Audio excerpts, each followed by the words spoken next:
what ghosts are in this house and do we need to get out?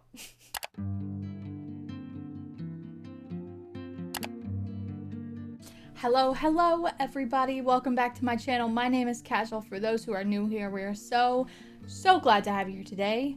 We are back in the office with another sit down video, this one being about a topic that I've never talked about before on this channel, but that is SUMMERWEEN. SUMMERWEEN kind of has two different origin stories. So I, up until now, just thought it meant reading like horror books or thriller books in the summer, but apparently there's a whole readathon from Gabby and Olivia that has been going on this whole time, and I had no idea. So when I wrote kind of the list for this, it didn't have to go with their prompts. I kind of made it my own a little bit, kind of along the same lines. So this year, I'll be giving recommendations based off of very popular horror movie tropes. You can kind of find books that fit off of that, which we all love a good, B-rated horror movie. I think they're great. I hope that you guys do too. Some of the books I have physically, some of them I read digitally, so I'll just be putting the cover on the screen. First, we're going to be going with the tried and true, the found footage category. This is probably my favorite category of horror movie because it can go into so many different subgenres. It can be paranormal. It can be, domestic. It's just a guy in the woods. It can be fantastical. It can be any type of things. It doesn't have to fit into anything else other than you found some footage and that's what happened. Sometimes that found footage can affect the world that you're in, or it can just be totally separate. Just depends. The books that I have today are not necessarily found footage in the strictest, movie sense, but they give found footage vibes. So some of the movies that I was kind of basing these off of are like the Paranormal Activity series, Grave Encounters, VHS, Blair Witch. Those are all so different from each other. And the books that I'm talking about today are not necessarily directly in the found footage category, but they have the similar vibes. They are anthologies maybe, or they are about the film industry, or they are about a crew that went in and documented, that kind of thing. So first was a book that I read relatively recently, but I really liked, and it's Burn the Negative. It's about the film industry. It's about a cursed film that Netflix buys and tries to make into a show. So the same deaths that happened based off of the curse are starting to happen again with this new filming schedule. Our main character is the only one alive from the original movie, so that's an interesting take, and I just really liked it. The ending was really cool. The ending was it was just the whole thing was just very camp horror movie in the best way. Next we have The Lost Village by Camilla Sten. Big fan, as you know if you've watched the channel before. This is about a documentary crew that goes into this abandoned village in Norway, I believe. I think it's Norway. And everybody in this village that lived there disappeared. The only person left was a small baby, and that's it.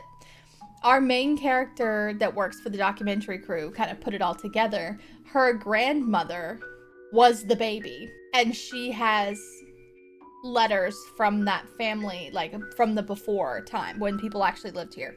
And so as you kind of go, you uncover through the grandmother's letters and through what she finds while she's filming of what happened and if you'll ever see these people again. I think it's great. Also, look at this cover is just gorgeous. I read this originally from the library and I had to buy my own copy because it's just amazing.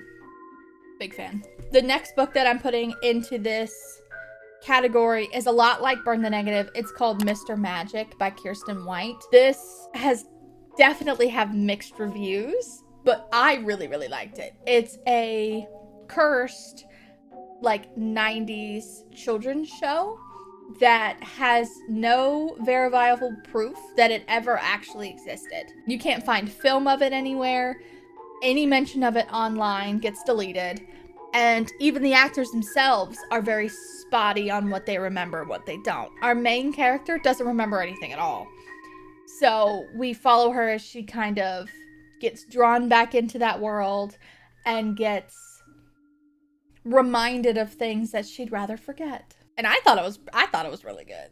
Definitely mixed reviews though. And then the last in this category is an anthology that's more like tech dystopian type horror, but I thought that it worked well in this category. Is Little Lies by Samantha Schweblin. And this is an anthology about these little navigatable robots, and they are either watching you or you are watching through its eyes.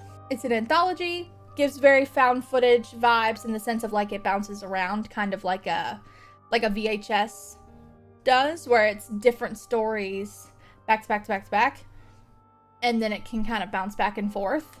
Very similar vibes here, but these all have a similar theme, whereas the VHS ones don't necessarily have a similar theme. This is a tough one though. Definitely, read your trigger warnings for all of these books, to be honest. That is kind of what happens when it comes to the darkness of these types of books. But just, protect yourself. Next, we're going to be going into the monster kind of paranormal realm. So this is ghosts, monsters, anything that's not just like a person in the woods, something extra, something more. So the first is a book that I didn't necessarily love, actually, and that is Starve Acre. This is a very hot girl, smart girl kind of symbolic book about history and how it repeats itself, and the importance of marriage and the importance of grief and letting go from that grief, or else it can kind of manifest into something else. And that is definitely what happens here. And it manifests hard. In an interesting way though. But it wasn't for me, but it might be for you. Next is a classic. I love my copy, even though it's kind of beat up. It was my grandmother's on my mom's side. She loved horror books. And that is Amityville. The original horror story. It says a true story on the front because it was written by the family that lived there.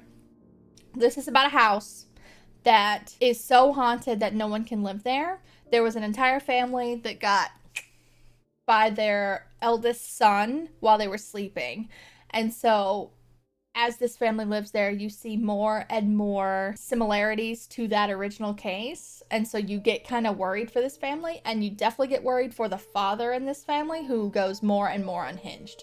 It's not outright descriptive of anything crazy, but it definitely puts the atmosphere and the vibe of what ghosts are in this house and do we need to get out? And the poor priest. Can we just say? Next is my favorite Stephen King book. I love this book. I don't hear anybody ever talk about it, but it definitely has a more paranormal vibe than, a Misery or something along those lines. That's just person doing bad things to other people. This is what kind of dark spirits are driving you to do these things? And that is Desperation by Stephen King. Now, I will say, chunky. Such a big book. But really, it is chunky. It looks way worse than it is. But it's only 690 pages. Granted, my copy of it is over 1,025. So this is half that. Even though it looks more, you will feel very accomplished when you finish this book. This is a definite example of classic Stephen King and then the fight for good and evil. This has religious overtones, which I was not expecting because I haven't read a book like that from him before. But the more that I get into his work, the more that I see it over and over again. This couple is driving through the desert, and they get pulled over by a cop. The cop is really weird. And so they're like, we need to go now. There's something off about this guy. So they take off, arriving into the town of Desperation. and they get there and everyone is dead. They go into an active crime scene of this one, I can't remember if he's a police officer or if he works security for the big company that lives there. This man in a uniform is actively mowing people down in the streets. And you don't know why, and you don't know what happened, and they just kind of show up into the middle of this like all-out war that's going on in this town. And you kind of try to figure out who to align yourself with and if they are trustworthy and what happened and all of it. And it's just so good. It's so good. Also, this cover's gorgeous. But yeah, I never hear people talk about this book, but I cannot recommend it more if you want an actual, like, action-filled, more than just kind of creepy sense. But definitely you can feel like sinister paranormal vibes throughout the whole thing. And the last in this category is a little bit more on the lighter side. This one is the Southern Book Club's Guide to Slaying Vampires. I had to put it in here because there's literally vampire in the name, so monster category, right? This is about a book club of housewives in the 90s, and basically it's female rage, the book. Their husbands don't take them seriously. No one believes them when they say that there's a vampire in town. This mysterious man who comes in and has way too much influence way too fast. And it doesn't sit right with them. So they really want to try to figure out why. Basically, like, stop whatever he's trying to do. And it's really frustrating when they just don't listen to them. Kind of some examples of movies in this category are Alien, Poltergeist, the movie The Ritual, and Oculus were kind of ones that I went for with this category. The next, we're going to kind of take a step back from the paranormal, from the intense horror themes, and go more towards like the domestic, the thriller, the more suspense type things instead of the outright horror.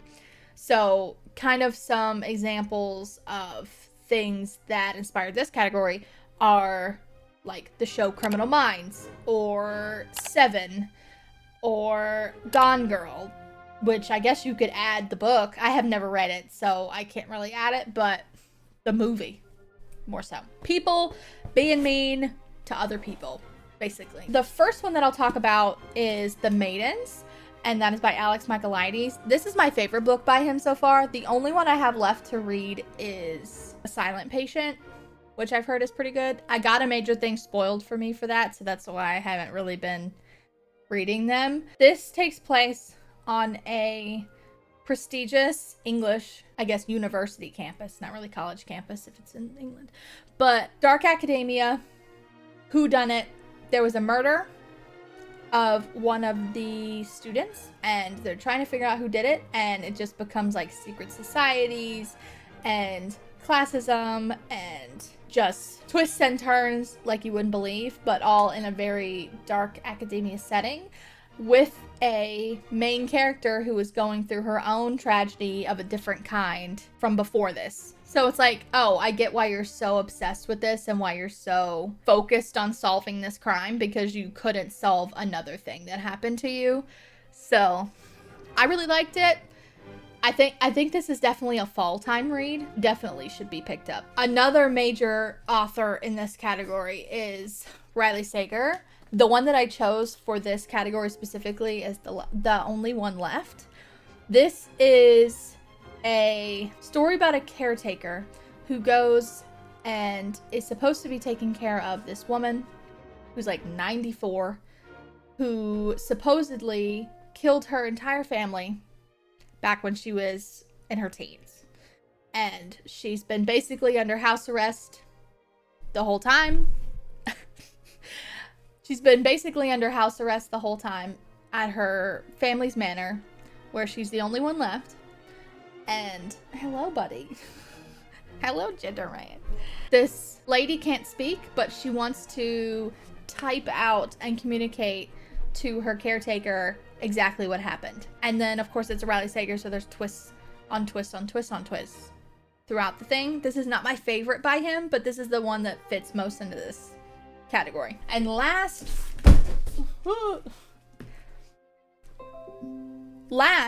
in this category is The Last Word by Taylor Adams. This is about a girl who's house sitting, and she's kind of like secluded away from everyone else. She writes a 1-star review, and the author gets a little too upset about it. And then it just kind of goes from there. I really liked this. I read mixed reviews before I picked it up, and so I went in with very low expectations, but I thought it was great. I did not see the twist coming, although I don't necessarily try to see twists coming because I want to experience it instead of trying to figure it out. The next category is the escape or like locked door category. So movies that I was thinking of are like the Saw franchise or As Above, So Below, and Strangers, things along those lines. The first one that I read actually forever ago, I actually got it read to me in school, was House by Ted Dekker and Frank Peretti. So I love both of these authors.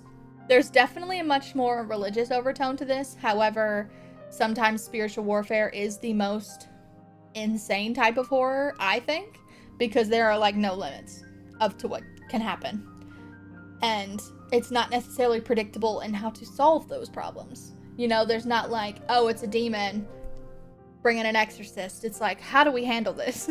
So this is about a house where a family lives, and slowly over the course of a couple of days, actually pretty much over the course of a day, people's tires get blown or their cars break down or they get lost in the woods because of road deterrence and stuff.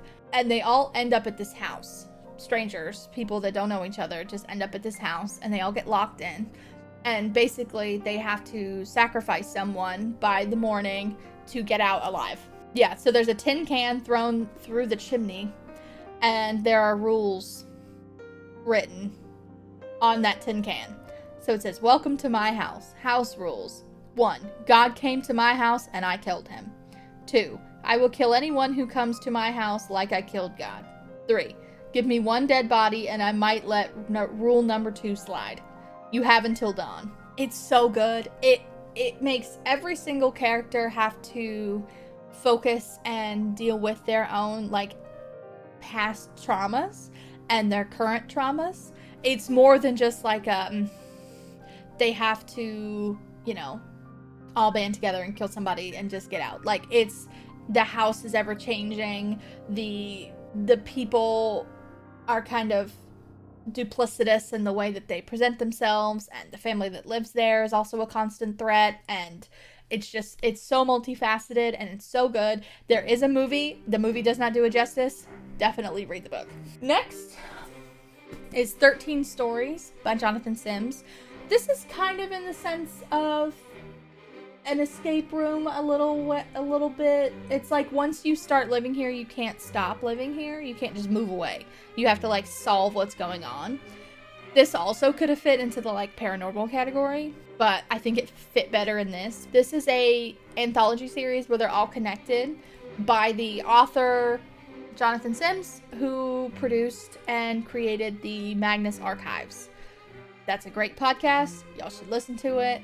If you like that podcast, you like this book, you like this book, you like the podcast. Very similar vibes. So 13 stories of a building, but also 13 stories in a book. It's very good. The words are huge. So it definitely flies by. It's not even 400 pages.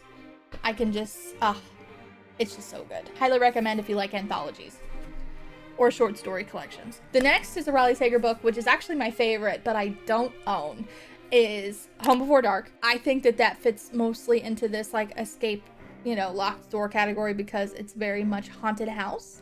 And is it haunted or is it just a creepy house? You never really know the whole time. That's Riley Sager for you. You dance around. Is it paranormal? Is it just people? We don't know. And I think that it is the best in terms of pacing. I think it's the best in terms of story plot twists actually making sense. And I think it's the best in terms of like, he doesn't just try to shoehorn a bunch of crazy crap at the end. He does, but it's not as bad as other books. I really liked the main character. I liked the story, the like historical side of things mixed with the modern side of things. It's just so good. And then lastly, in this category and in this video is the silent companions. If you like historical fiction, you'll like this book. I know that there's not a ton of historical horror as much as there is like modern horror, but this is historical in the sense of like petticoats, carriages, you know, no power, have to hold a candle while you're walking around type thing. It's about these wooden like cutouts, like if you know like a cardboard cutout, but they're made out of wood. They're painted so lifelike, and they end up moving themselves around the house. It's also about a newlywed who kind of goes to this estate that she does not want to go to, and to kind of make it a little bit better. But while she's there, she gets obsessed with like who used to live there, what used to, you know, be going on within the walls of these houses, what happened there, which helped her husband's family buy it. And then people start dying, stuff starts happening that's very poltergeist-y, but she doesn't have a way to leave because this is where she lives. This is her house. She could leave, but then everybody would be, you know, basically fending for themselves, and she's like the woman of the house, so she has to figure it out. It wasn't my favorite, but I think it can really scratch an itch if you love historical fiction but want something spooky. 2 honorable mentions for this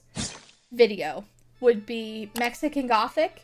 I couldn't really decide which category that would fit into, but it definitely has some like haunted house, but also kind of locked door, but also kind of domestic thriller vibes. It's very well written.